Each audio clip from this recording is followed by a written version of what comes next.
Current అయితే పునరుద్ధరణ జరగలేదు.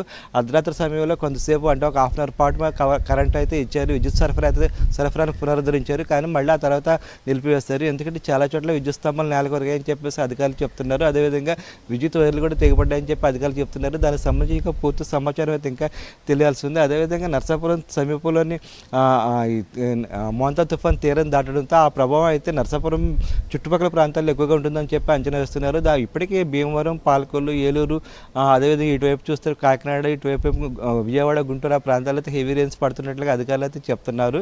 కానీ నరసాపురంలో మాత్రం అయితే పరిస్థితి అయితే ఒక విధంగా చెప్తే కాస్తంత ప్రసన్నంగా ఉందని మనం భావించాల్సి ఉంటుంది. ఎందుకంటే తుఫానుకు సంబంధించి సెంటర్ పాయింట్ ఇదే నరసాపురం దగ్గర ఉంది. సెంటర్ పాయింట్ ఏదైతే ఉంటుందో తుఫానుకు సంబంధించి ఆ సెంటర్ పాయింట్లో అయితే పెద్దగా అయితే భారీ స్థాయిలో అయితే గాలులు ఉండవని చెప్పేసి అంచనా వేస్తారు. అదేవిధంగా వర్షాలు కూడా పెద్దగా ఉండవని చెప్పి అంచనా వేస్తారు. అయితే తుఫాను దాటే సమయంలో మాత్రమే అటువంటి పరిస్థితి ఉంది. కానీ తుఫాను తీరాన్ని దాటిన తర్వాత మాత్రం పరిస్థితి ఒకసారిగా మారిపోయింది. భారీ గాలులు, అదేవిధంగా హోర్డింగ్స్ విరిగిపడుతున్న శబ్దాలు, ఇంటి కప్పులపై లేచిపోతున్న శబ్దాలు, అసలు నిన్న రాత్రి అంతా అయితే అసలు నరసాపురం వాసులకి కంటి మీద కునుకు లేదని చెప్పాల్సి ఉంటుంది. ఎందుకంటే అంత భారీ స్థాయిలోనే ఇక్కడైతే గాలుల తీవ్రత ఉందని మనం భావించాల్సి ఉంటుంది. తెల్లవారింది కాబట్టి ప్రస్తుతం అయితే ఎంతవరకు నష్టం జరిగిందో అంచనా వేసే పనులు అయితే అధికారులు ఉన్నారు. అయితే ఇప్పటివరకు అందుతున్న సమాచారం ప్రకారం చూస్తే రాష్ట్ర వ్యాప్తంగా 176,000 హెక్టార్లలోని ఎకరాలు కూడా కాదు 176,000 హెక్టార్లలోని పంటలు దెబ్బతాయని చెప్పేసి అంచనా వేస్తున్నారు. ఇందులో 38,000 హెక్టార్లు ఉద్యానవన పంటలు ఉన్నాయి. అదేవిధంగా 138,000 హెక్టార్లు ఇది వరి కావచ్చు, లేదా ఇతర పంటలు ఉన్నాయని చెప్పేసి అంచనా వేస్తున్నారు.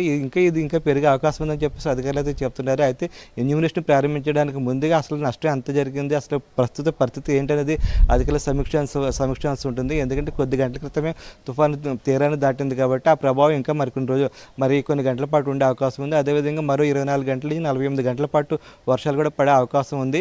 ఈ నేపథ్యంలోనే అధికారులు అయితే ఇప్పటికే అప్రమత్తంగా ఉన్నారు. నర్సాపురం నియోజకవర్గానికి సంబంధించి 2 మండలాల్లో అయితే ఈ తీవ్రత ఎక్కువగా ఉంటుందని చెప్పేసి అంచనా వేస్తారు. ఆ విధంగానే తుఫాన్ తీవ్రత ఎక్కువగా ఉన్నట్లుగా మనం భావించాల్సి ఉంటుంది. నర్సాపురం, మొగల్తూరు మండలాల్లో దాదాపు తీర ప్రాంతాల్లోని దాదాపు 30,000 కుటుంబాలు, మత్స్యకార కుటుంబాలు ఉన్నాయి. వీళ్ళలో చాలామందిని సురక్షిత ప్రాంతాల కంటే తుఫాను షెల్టర్లకు తరలించారు. వారికి నిన్నటి నుంచి అయితే అక్కడ ఉదయం అయితే బ్రేక్ఫాస్ట్, మధ్యాహ్నం లంచెస్, రాత్రి డిన్నర్, అదేవిధంగా చంటి పిల్లలకి అయితే, చిన్న పిల్లలకైతే పాలు, బిస్కెట్లు అందజేస్తున్నారు. అదేవిధంగా గర్భిణీ స్త్రీలకి అయితే ఇక్కడ వైద్యం కూడా అందజేస్తున్నారు. నిన్న సాయంత్రం అయితే ఒక వృద్ధురాలు అయితే తుఫాను వల్ల మరణించినట్లుగా అధికారులు ప్రకటించారు.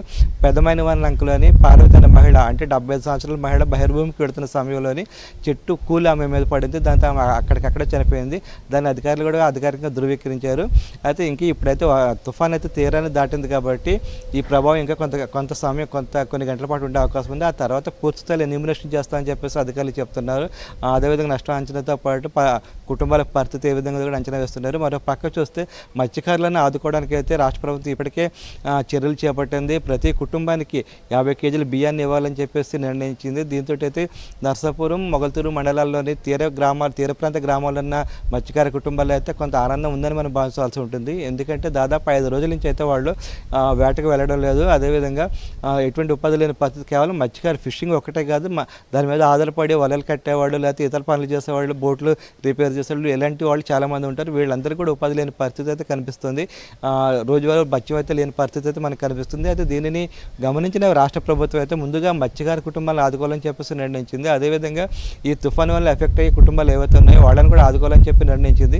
మరో పక్క చూస్తే వాస్తవంగా అయితే ప్రతి నెల మొదటి తేదీ నుంచి రేషన్ ఇస్తూ ఉంటారు. కానీ ఈసారి అందుకు భిన్నంగా 2-3 రోజులు ముందుగానే రేషన్ ఇవ్వాలని చెప్పేసి రాష్ట్ర ప్రభుత్వం నిర్ణయించింది. అది కూడా రేపటి నుంచి ప్రారంభిస్తామని చెప్పేసి అధికారులు చెప్తున్నారు. నిన్న రాత్రి అంతా ఇక్కడ మంత్రులు మకాం వేసి భీమవరంలో మకాం వేసిన పరిస్థితిని సమీక్షించారు. ప్రధానంగా జిల్లా ఇన్ఛార్జి మంత్రి గొట్టిపాటి రవికుమార్, అదేవిధంగా కేంద్ర మంత్రి శ్రీనివాస్ వర్మ భీమవరంలోనే మకాం వేస్తారు.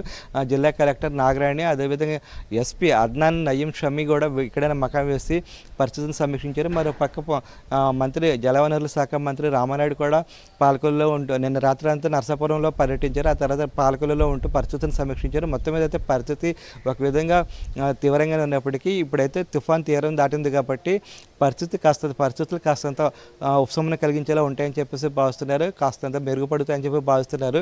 ఇప్పుడిప్పుడు తెల్లవారింది కాబట్టి ఇంకా అంచనాలు వేయడానికైతే అధికారులు ఎవరు ముందుకు రాని పరిస్థితి ఉంది. ఎందుకంటే నిన్న రాత్రంతా వాళ్ళు పాపం తుఫాను పరిస్థితిని గమనిస్తూనే ఉన్నారు. మత్స్యకారులను అదే తుఫాన్ ఎఫెక్టెడ్ పీపుల్ ఎవరైతే ఉన్నారో వాళ్ళని సురక్షిత ప్రాంతాలు తరలించడం, అదేవిధంగా తుఫాన్ గమనాన్ని గమనించడం, ఇలా రకరకాల పనుల్లో వాళ్ళంతా నిమగ్నమై ఉన్నారు. కాబట్టి కొద్దిసేపట్లోనే మళ్ళీ వీళ్ళంతా అధికారులంతా ఈ తుఫాను సంబంధించి దాటిన తర్వాత తుఫాను తీరం దాటిన తర్వాత ఉన్న పరిస్థితిని సమీక్షిస్తారు.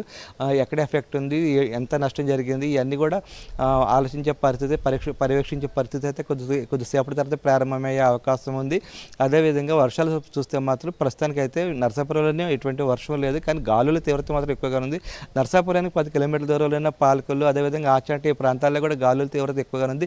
పాలకొల్లులో సైతం హోర్డింగ్లు అయితే పడిపోయాయని చెప్పి అంటున్నారు. అదేవిధంగా బ్యానర్లు లేకపోతే ఇంటికి పైకప్పులు, చాలా చోట్ల చెట్లు నేల కొరగడం, ఇట్లాంటి సంఘటనలు కూడా పాలకొల్లు నియోజకవర్గంలో జరిగినట్లుగా అధికారులు చెప్తున్నారు. దీన్ని అంతటి సమీక్షించడానికి అయితే మరి కొంత సమయం పట్టే అవకాశం ఉంది. అసలు పూర్తి స్థాయిలో ఎంత నష్టం జరిగింది, అదేవిధంగా ఈ తుఫాను ఎటువంటి విపత్తు కలిగించింది, ఎటువంటి పెను ప్రమాదాన్ని కలిగించింది అనే అంశం మాత్రం కొలికి రావడానికి అయితే కొంత సమయం పట్టే అవకాశం ఉంది. యామని అయితే రాంబాబు, మరి తుఫాన్ ప్రభావంతో విద్యుత్కి అంతరాయం ఏర్పడినట్లు కూడా చెప్పారు కదా, మరి ఎంతసేపట్లో విద్యుత్ని పునరుద్ధరించే అవకాశం ఉంది? యామిని ప్రస్తుతానికైతే విద్యుత్ సరఫరాని ఇప్పట్లో పునరుద్ధరించే అవకాశాలు అయితే తక్కువగానే కనిపిస్తున్నాయి. ఎందుకంటే నిన్న సాయంత్రం నుంచి అయితే విద్యుత్ సరఫరాని అయితే పూర్తి స్థాయిలో నిలిపివేస్తారు, అన్ని చోట్ల నిలిపివేస్తారు.